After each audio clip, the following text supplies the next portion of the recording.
5 techniques from the prop desk to become a CPT, which stands for consistently profitable trader. So I coined that term in One Good Trade, and I still use it. So when I say CPT, that means consistently profitable trader, which is a very powerful position to be in as a trader. Why? Because you can scale a consistently profitable trader.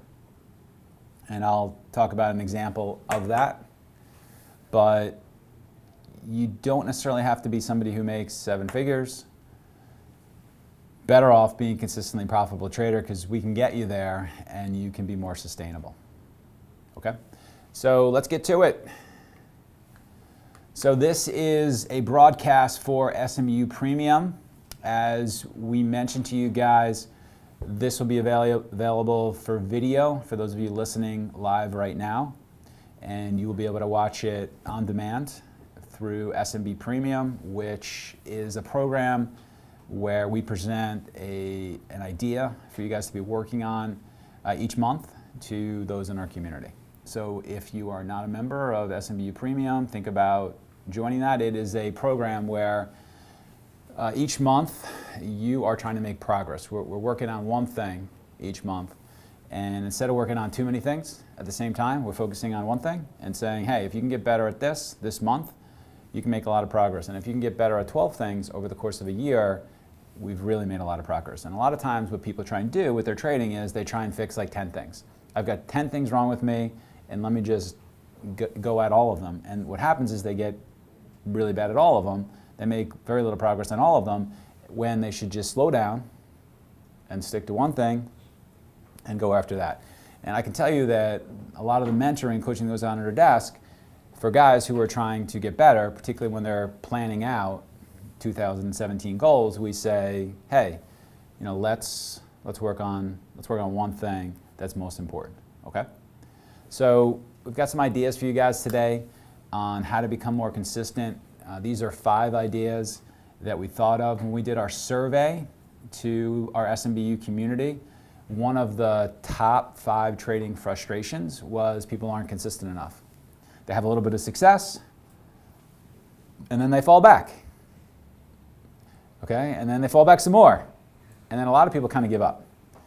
And then maybe they start again, and they have a little bit of success, and then they do poorly, and then they fall off. I think you were mentioning today that you were a little bit frustrated about your trading today. I can tell you that that is perfectly fine.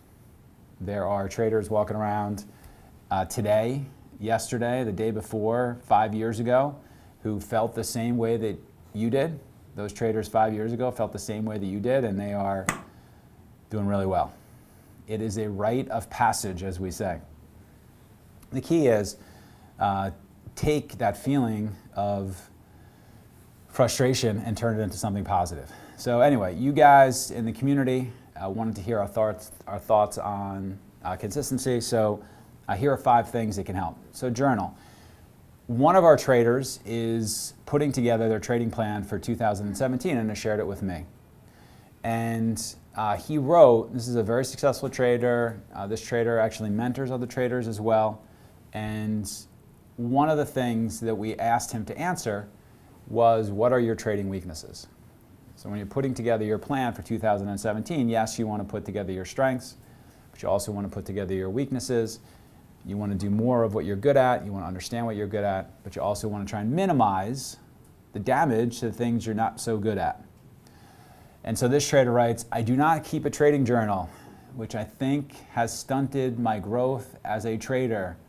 I would like to discuss this as best practices among those traders who successfully incorporate trading journals into their trading process. That's a good idea. Honestly, okay, you guys are very interested traders. You are in the top 10% of people who are interested in trading. Okay? So I will just ask this question and don't lie. Okay, answer honestly. How many people keep a trading journal every day? Raise your hand. I think we started. Okay. All right, so how many people before you came here, so we have some guests in the room from Colombia, and Venezuela. Thank you. Who are visiting from another trading school, coming here and working with us in a joint venture. And so how many people before they actually came here were keeping a trading journal? All right, so none of you are going to like what I say at the very end of this presentation, but all right, so no one. And you guys are very interested in trading. So the people watching at home, I am sure that a very low percentage of you keep a trading journal. Do you want to say something? Well, it's not a trading journal per se, but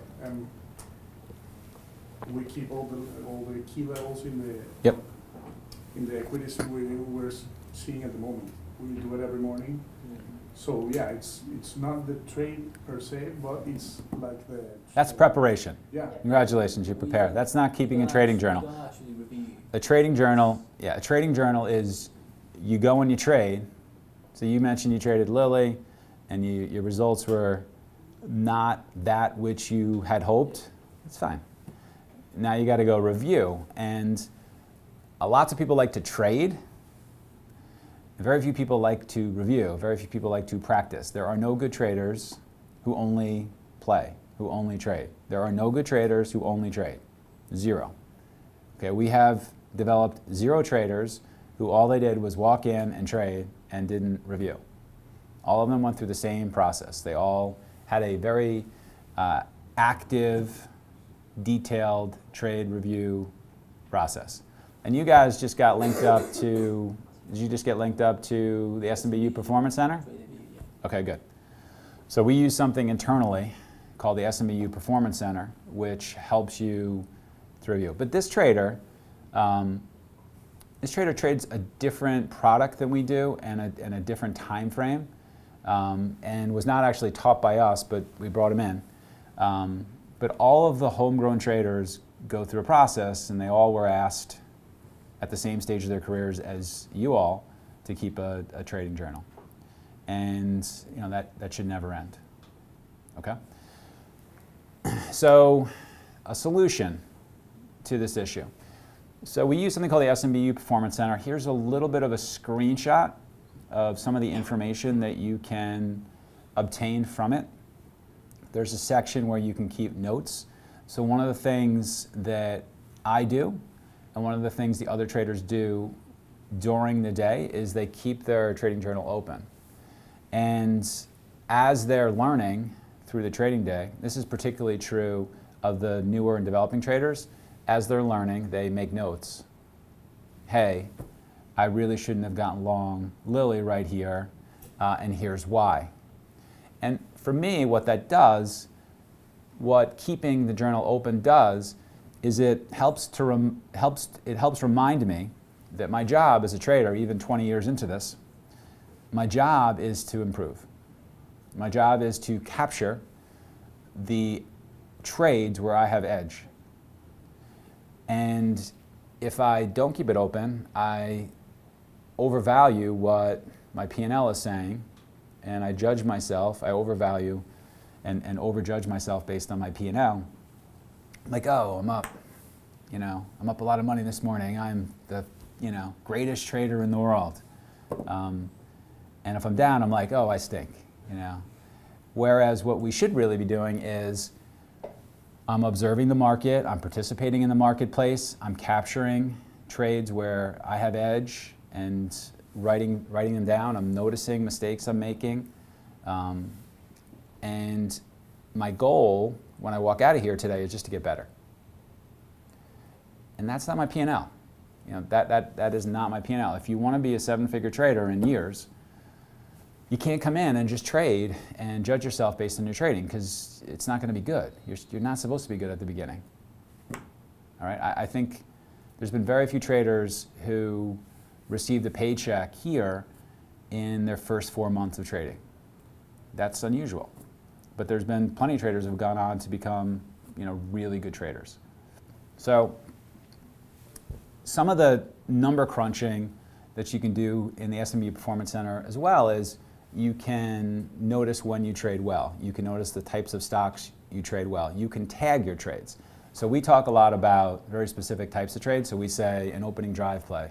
We say a second day play. We say a multi-time frame technical trade. We say a backside reversal trade. We say a changing fundamentals trend trade.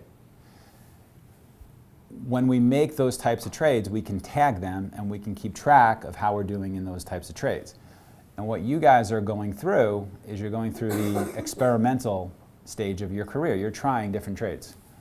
And you need to have some sort of tracking system as to, well, what you like, and you do that with your notes, and then a statistical tracking system with, I'm not really doing so well here, or I'm doing really well here. And what you'll find is that if you don't actually track statistically the types of trades that you're making, people, and this is human nature, tend to overvalue trades where they've had big winners, and they tend to overvalue big losses. And in your head, you can get a skewed view of what you trade well and what you don't trade well. How you remember things in the heat of battle is not always accurate. Going back and looking at the statistics to see how you trade all those different types of setups is necessary for you to find out what you really do well and what you do poorly. Okay? So, 10 ideas for a good trading journal. Make it your own. Identify your strengths. Crunch your trading statistics. Don't tell me that I like to make multiple time frame technical trades. Tell me that I'm up $1,500 this month in multiple time frame technical trades. Tell me what your efficiency is. Tell me how many trades you've made. Give me the statistics. Outline trade ideas for tomorrow. Be hard on yourself with your best setups. This is something that I co-opted from Joe Torre. Used to be the manager of the New York Yankees. And any baseball fans in here? So I'm a big Yankees fan. And one of the things I like to do is I like to observe coaches who are successful and athletes and performers who are successful. And one of the things that Joe Torre always used to do is when his team was doing really well, he was very hard on them. And when his team was doing poorly, he was very gracious and easy on them.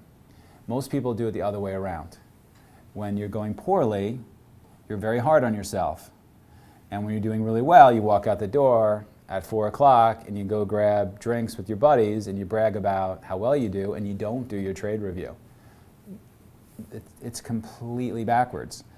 Your business is built around the things that you do well. Mostly when you're having a bad day or you're in bad trades, you want to scrap that. You make a note, you don't trade that well, you scrap it, but you don't really want to spend time studying it. You just want to understand what you don't do well and get rid of it.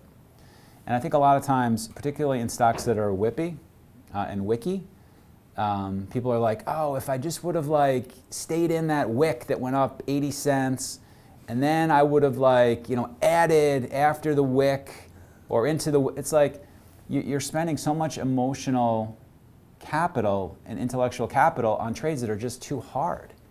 You should just forget them. And you don't spend enough time on trades where you really do well, but you could have made a lot more. Most of trading is you not making enough money in the trades that you do well. Most people have some type of trade they do well, but they don't trade it enough and they don't make enough out of it. But they love to go and tell their buddies about, yeah, I made this trade in Lilly and I made $1 and I made $500. You should make $5,000. That should be your work. Keep a separate psychology trading journal. So one of the things you want to be doing at the beginning of your career is make a note of the things that irritate you while you're trading, that perhaps set you on tilt. That means that frustrate you to the point where you make bad decisions. You want to understand those, and then we want to start to work through those issues one by one. You want to review whether you're in the right stocks. So we do that today, every day at 11 o'clock. We go over with guys, were you in the right stocks? Why were you in that stock? Maybe you shouldn't have been in that stock. Understand the market structure for the day. A lot of the trading frustration from intraday traders comes from not understanding market structure. They fade on days that are follow-through days. They aren't staying in positions on trend days. There's a big picture for intraday trading, believe it or not, even though we're trading in a shorter time frame. And that big picture is the market structure for the day. Are we in a range-bound day? Are we in an inside day? Are we in a trend day? Is the trend day up? Is it down? Are we in a reversal day? And you want to understand that. Keep playing with your trading journal. Make it better, make it better, make it better. Make it personal, make it personal. And you want to be consistent with it. Don't journal one day, go have drinks the next day. Journal one day, go on a date the next day. Okay? Do it every day. So some resources for journaling. These are SMB blog posts that offer some insight into journaling, a West Coast story on journaling, a trading journal that works for you, 10 ideas for creating a good trading journal, 30 habits in 30 days journal, what do you learn from a trading journal, and Sammy's journal, Rolling with the Punches. Those titles are available at smbu.com/blog. They're excellent resources to work on your journaling. So I told you weren't going to be that happy with me at the end of this, but here's my takeaway. When I hear from, look, we're trying to build traders who can be consistently profitable. We're trying to make traders into high-performing traders, and then potentially seven-figure traders. And I say this a lot, which is I cannot take you seriously as a new and developing trader if you do not keep a trading journal. There's no excuse not to keep a trading journal. This is one of the ways you can get better. So if that's you, correct that. Welcome to The Winning Trader. The number one factor in whether you trade profitably is what? It's whether you are trading setups that have trading edge. We recently surveyed our trading community as to what would help them the most. The response was overwhelmingly universal. You were most interested in learning trading strategies that you could implement profitably. Or said another way, to solve the problem faced by most traders of lacking setups with trading edge. So with that, here at SMBU, today we introduce The Winning Trader. You will learn 10 trading strategies taught to and traded daily on our professional proprietary trading desk in New York City. Here are the 4 steps to how SMB will teach you these strategies. 1, we will hold an online live trading class sharing each setup weekly. 2, for the following week, you will archive a playbook trade that we teach you how to do of this setup daily. 3, during our daily mentoring sessions to which you will have complete access, we will review these setups from that day's trading. 4, you will have complete access to all of our trading tools that will help you spot these setups during market trading and follow along with us trading them in real time. Take the first step towards becoming a winning trader. Enter your email here to learn more about The Winning Trader.